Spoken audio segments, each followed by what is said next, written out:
얼마 전에 한국 한 신문의 일간지에 한 기사가 실렸는데 그 제목이 너무 제 주의를 끌어서 제가 그것을 읽었던 기억이 납니다. 그 제목이 뭐냐면 이렇습니다. 누구도 무엇도 쉽게 믿을 수 없는 불신 사회로 전락한 대한민국.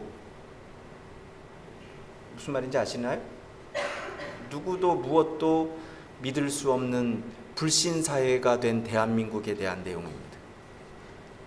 그 기사를 읽어보니까 그런 내용이더라고요. 바로 저의 이야기고 바로 여러분의 이야기가 아닐까 이런 생각을 합니다. 부모들이 자녀들에게 그렇게 가르칩니다. 일단 모르는 사람은 만나면 어떻게 해라? 의심부터 해라 이렇게 얘기한대요. 참 슬퍼요, 여러분. 아이들에게 모르는 사람은 절대 믿지 말아라. 몇 프로냐면 63.2%. 그러니까 10명 중에 6명, 7명은 절대 모르는 사람 믿지 말아라. 겨우 3명?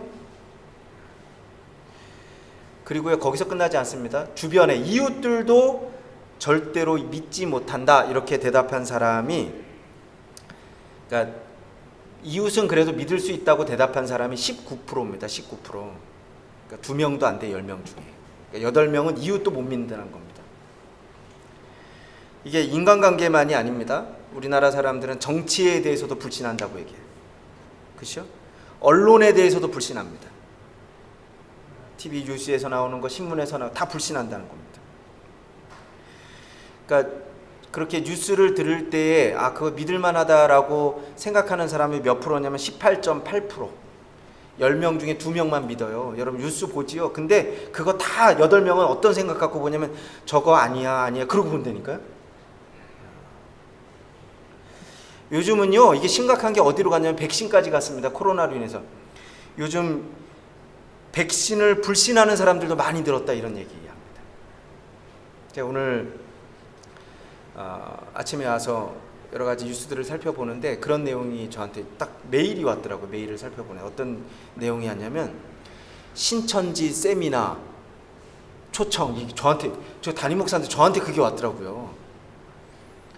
교회도 불신합니다.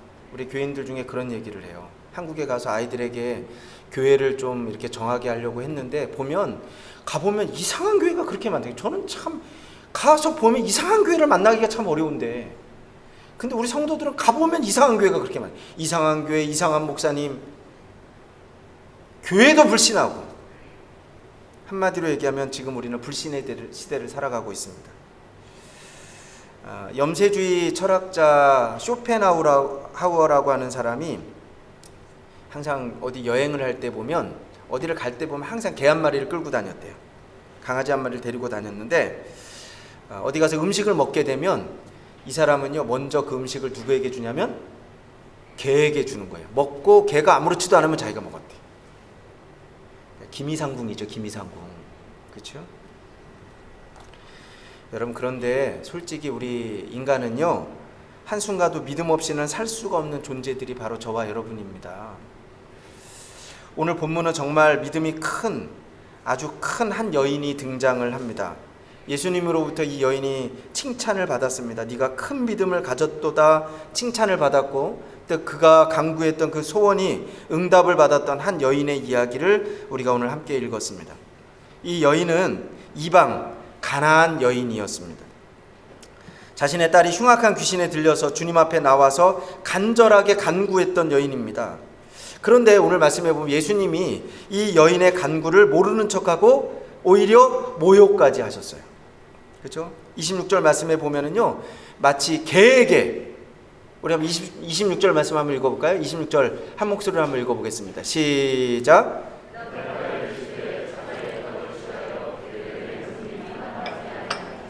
네, 개에 비유하는 거, 개에. 그렇죠? 그런데 그 결론이 중요합니다. 결국은요, 이 여인이 칭찬을 받습니다. 28절에 예수님이 이 여인을 칭찬하시는, 우리 한번 28절 말씀을 한번 같이 한번 읽어볼까요? 28절 시작.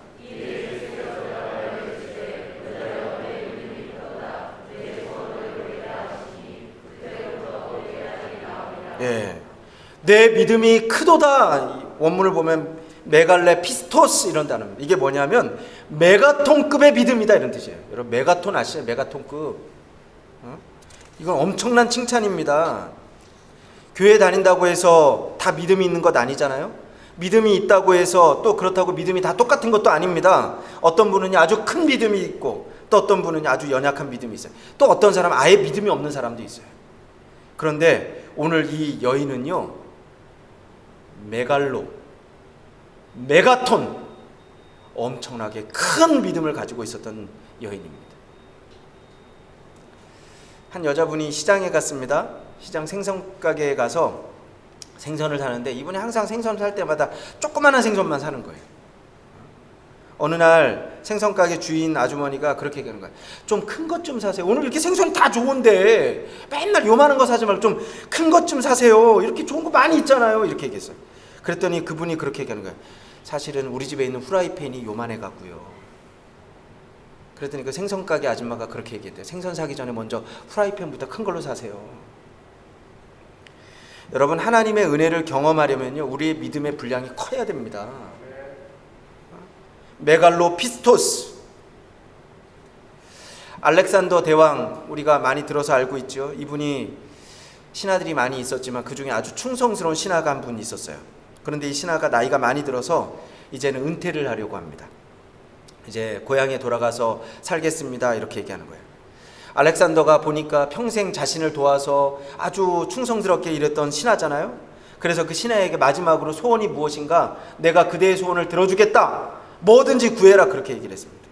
그랬더니 이 늙은 신하가 하는 말이 그렇게 얘기합니다. 폐하, 저에게 폐하가 정복하신 나라 중에서 하나를 저에게 주십시오, 이렇게 얘기했다는 겁니다. 그랬더니요, 그 옆에 있던 다른 신하가 이야기합니다. 아니, 감히 어떻게 폐하의 나라를 구할 수 있는가? 그러면서 옆에서 근데 그 이야기를 가만히 듣고 있던 알렉산더가 다들 조용히 하라고 시켰어요. 그리고 그렇게 얘기합니다. 그래, 내가 정복했던 나라 중 하나를 그대에게 주겠노라. 하나를 가지거라, 그렇게 얘기합니다. 그러면서 뒤에 이렇게 얘기합니다. 그대는 내가 나라라도 줄 만큼 큰 사람으로 나를 인정했도다. 그대는 내게 큰 영광을 주었도다. 나를 그렇게 큰 사람으로 믿어 주었으니 내가 정복한 나라 중에 한 나라를 내가 그대에게 주겠노라. 여러분, 우리가 이런 큰 믿음을 가져야 되지 않겠습니까? 외국 속담이 그렇대요. 내 인생의 크기는 내가 믿는 하나님의 크기에 따라 결정된다. 여러분은 어떤 하나님으로 믿고 살아가고 있습니까? 얼마나 큰 복을 누리고 얼마나 위대한 인생을 사는가는 우리가 하나님을 어떤 분으로 믿고 있는가, 내가 어떻게 하나님을 의지하고 사는가에 달려 있다는 겁니다. 오늘 말씀에 주님은 그렇게 말씀합니다. 내 믿음이 크도다, 내 소원대로 되리라. 여러분, 믿음의 크기대로 우리 인생의 크기가 결정이 됩니다. 우리가 받는 복이 결정이 되는 거예요. 이 가나안 여인은요, 큰 믿음을 가지고 있었던 여인입니다. 사실은 이 사람이 얼마나 큰 믿음을 가지고 있는가 보려 그러면, 이 사람의 신앙을 보려 그러면 딱 하나만 점검하면 됩니다. 그게 뭔지 아세요? 이 사람의 기도의 제목이 뭔가 보면 돼요. 아세요? 그러니까 제가 사실은 신방을 가면요, 제일 먼저 묻는 것 중에 하나가 뭔지 아세요? 요즘 기도하고 있는 제목이 뭡니까? 이렇게 물어요. 왜 그거 묻는지 아세요? 물론 제가 그 위해서 기도하려고 하죠. 그런데 다른 거 아닙니다. 이 사람이 요즘 신앙생활 어떻게 하고 있나, 그거 보는 거예요. 그러니까 여러분, 우리가 신앙을 점검하려면요, 내가 지금 어떤 기도를 하고 있는가 좀 봐야 됩니다. 물론 기도를 아예 안 하는 사람은 뭐 할 말도 없죠, 더 이상. 그렇죠? 기도 안 하는 사람은 뭘 하겠어요? 제가 물어보면 많은 사람들이 그래요. 그냥 기도해요. 그냥 기도는 도대체 어떤 기도인지 모르겠어요, 제가 잘. 그냥 목사님 알아서 기도해 주세요. 여러분, 믿음이 큰 가나안 여인이 주님 앞에 나와서 간구했습니다. 이 여인의 기도 제목을 우리가 좀 살펴보기를 소원합니다. 그러니까 이 여인은요, 어려움을 가지고 있었어요. 어려움 앞에서 소원을 가지고 주님 앞에 지금 나와서 간구합니다. 기도합니다. 특별히 오늘 이 여인을 통해서 배울 수 있는 기도는 크게 두 가지예요. 본문을 통해서. 22절 말씀 한번 볼까요? 22절 한번, 이 여인이 뭐를 기도하고 있는가? 22절 한번 같이 한번 읽어보겠습니다. 시작.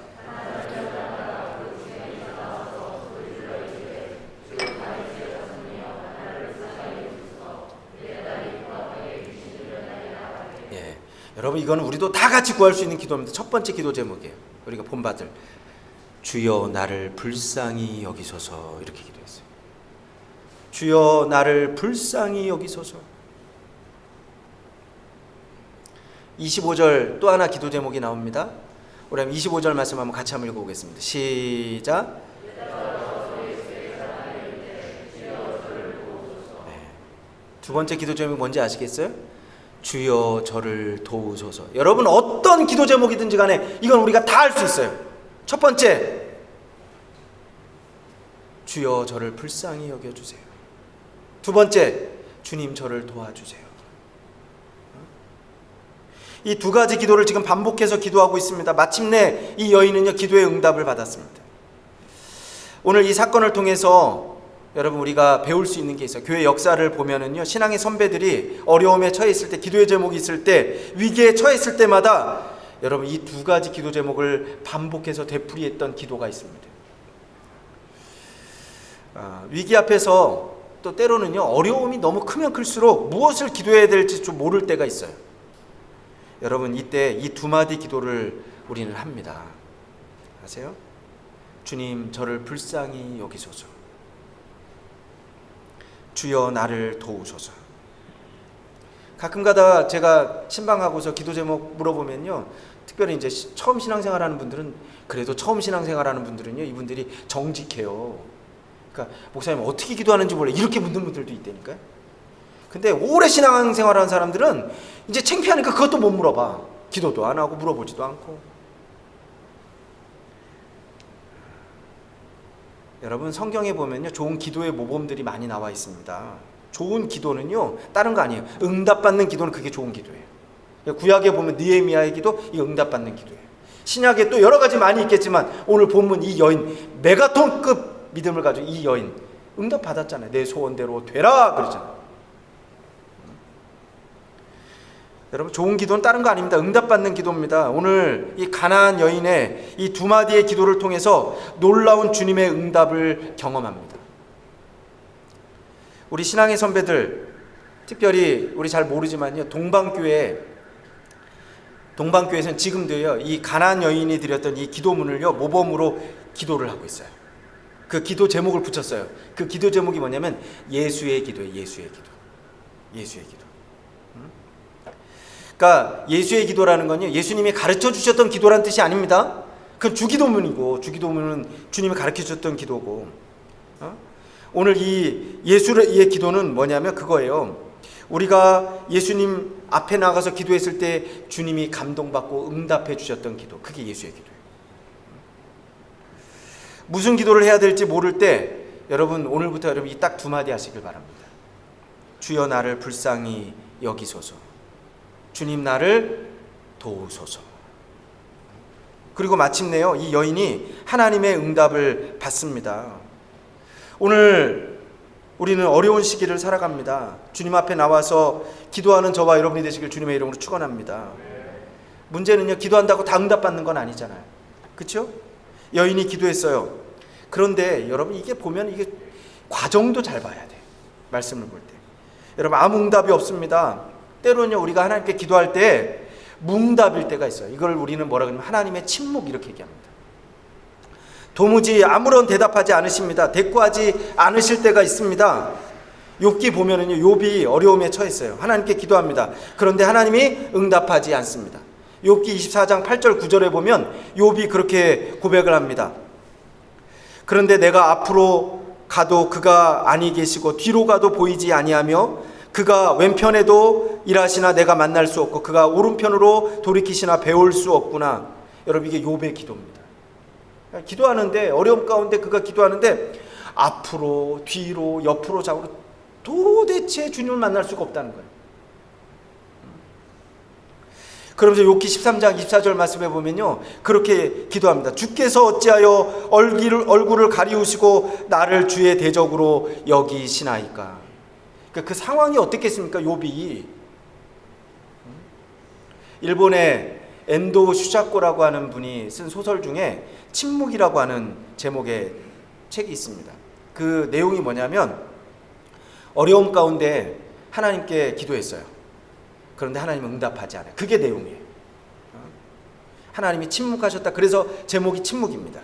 일본 역사 속에 있는 겁니다. 카톨릭 선교가 행해질 때에 박해가 일어났습니다. 엄청난 박해가 일어났어요. 많은 카톨릭 신도가 죽었습니다. 그런데 일본의 신도들이요, 하나님께 많이 간구했다는 겁니다. 그런데 하나님이 응답하지 않으셨습니다. 그게 침묵이 침묵. 결국은 어떻게 됐는가? 오늘 보면 일본 보면 알잖아요. 많은 성도들이 결국은 믿음을 버리고 다 돌아섰어요. 오늘 이 여인은 주님께 부르짖었습니다. 그런데 23절 보면 예수님이 한 말씀도 대답하지 아니하시니 응답하지 않으셨어요. 침묵하십니다. 무시하십니다. 왜 예수님이 이렇게 침묵하셨을까?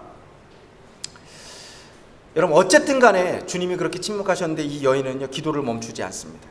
결국은요, 기도가 응답받습니다. 결론이 중요해요. 여러분, 신앙생활 할 땐 결론이 참 중요합니다. 지난 도쿄올림픽 때 여러 가지 많은 이야기들이 있었잖아요. 그런데 우리나라 여자 배구가 우리에게 큰 감동을 줬던 거 여러분 기억하시죠? 4강에 올라갔어요. 4강. 세계 4강. 경기마다 얼마나 많은 일들이 있었는지 막 볼 때마다 막 화가 나기도 하고요. 그렇죠? 그중에 저는 기억하는 게 예선 2조, A조 두 번째 경기를 하는데 우리나라랑 케냐랑 경기가 있었어요. 이 아프리카 사람들이 얼마나 운동 잘하는지 몰라요. 그렇죠? 근데 그때 주심이 누구였냐면 일본 여자 주심이었어요. 일본 여자 주심. 그러니까 본 사람은 다 알 거예요. 경기를 보는데 얼마나 막 화가 나는지 몰라요. 얼마나 오심 아니 편파 판정을 하고요. 우리가 이겼는데도 그쪽으로 점수를 주고요. 그런데 결국은요, 누가 이겼냐면 우리나라가 3대0으로 이겼어요. 여러분, 8강전에서 터키도 이기고요, 4강까지 올라갔습니다. 결론이 중요하잖아요. 지금은요, 그랬는데도 우리가 이겼다? 여러분, 오늘 말씀은 결론이 중요합니다. 결론은요, 이 여인이 기도의 응답을 받았다는 겁니다. 처음 부르짖었을 때 예수님이 침묵하셨어요. 침묵하신 이유가 무엇인가? 신학자들은 그렇게 이야기를 합니다. 아마도 주님은 이 여인의 믿음을 시험하기 위해서 침묵하셨을 것이다. 이 여인이 어떤 믿음을 가지고 있는가? 이 여인은요, 기도하는 여인. 거기서 끝나면 안 됩니다. 계속 기도하는 여인, 믿음의 소유자였습니다. 포기하지 않습니다. 포기하지 않고 기도하는 저와 여러분이 되시길 주님의 이름으로 축원합니다. 여러분, 기도하는 사람이 되세요. 그러나 한 번 기도하고 그치는 것 아니고 계속해서 우리는 기도해야 됩니다. 계속해서 이 여인이 부르짖습니다. 드디어 예수님이 응답하십니다. 그런데 그 응답이 좀 이상해. 아까 우리가 읽었던 26절 좀 이상하죠? 우리 26절 말씀 한번 다시 한번 읽어볼까요? 26절 읽겠습니다. 시작.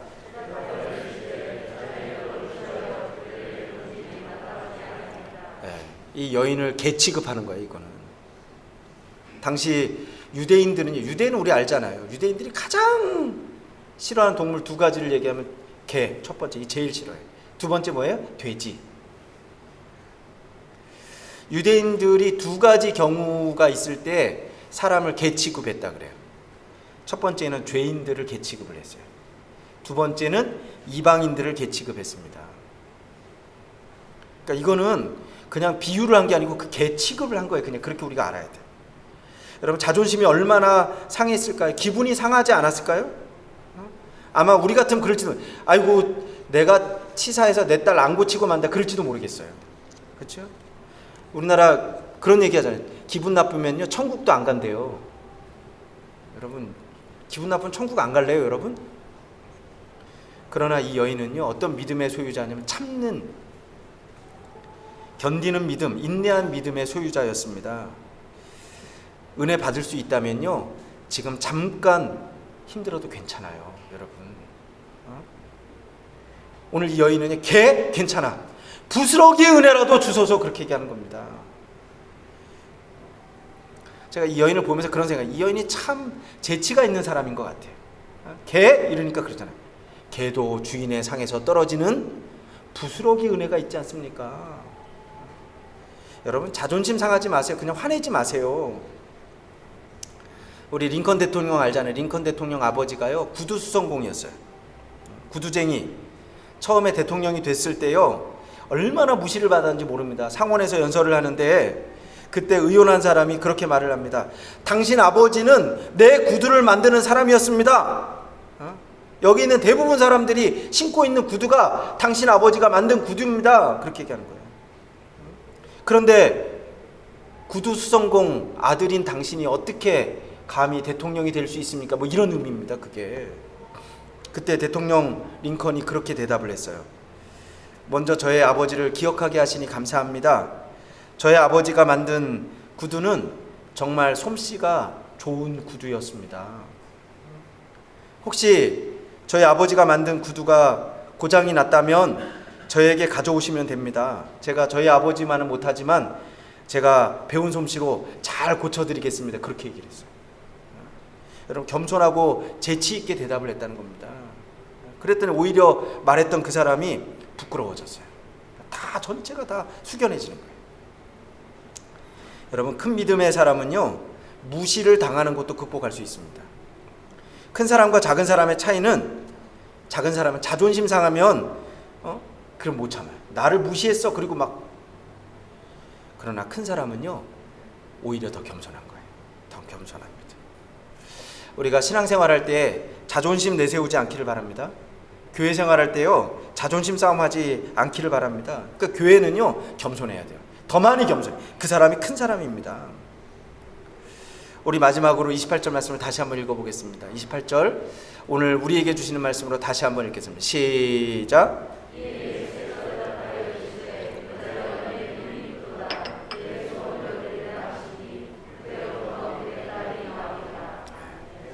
오늘 우리도 이런 믿음의 소유자가 되시길 주님의 이름으로 축원합니다. 다 같이 한번 기도하겠습니다.